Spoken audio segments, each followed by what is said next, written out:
ти морам да признам дека е навистина многу тешко, бидејќи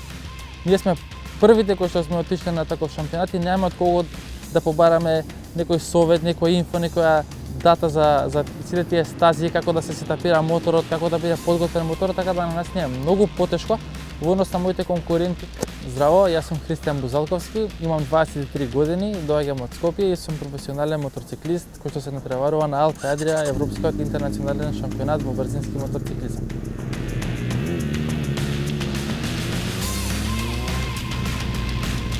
Тренингот е реално навистина многу тежок за нас, бидејќи потекнуваме од држава каде што немаме тркачка патека. Така да тренинзите ги правиме генерално во Грција, бидејќи таму ни е најблиску, стазата е од далечина од околу 260-270 километри од нашиот дом, што навистина е реално е многу тешко, бидејќи за еден тренинг мора да одвоиме од неделата 2 или 3 работни дена за да се спакуваме, за да отидеме, за да изтренираме и за да се вратиме. И што е навистина поголем трошок додека би имале стаза тука. Освен тренингот со моторциклот, имаме и тренинг фитнес и велосипед, бидејќи тие не одржуваат во кондиција, така да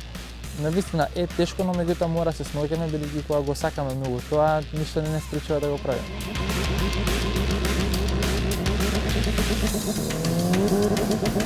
Не е во ред некоја група на возачи кои што навистина дивеат и возат непрофесионално да ги деградираат останатите возачи кои што навистина тоа го сакаат и го прават, така да јас апелирам доколку сакаат и имаат адреналин и се спремни да возат, најубаво е тоа да го направат на патека. Мојата порака до младите е доколку сакаат да се занимаваат со овој вид на спорт, тоа да го започнат уште од малата возраст, да поседуваат заштитна опрема доколку возат низ градските улици, да возат пропусно според правилата, да не дивеат низ сообраќајот,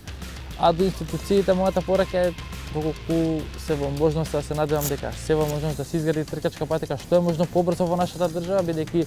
свесни сме колку многу проблеми и штети се прават во сообраќајот.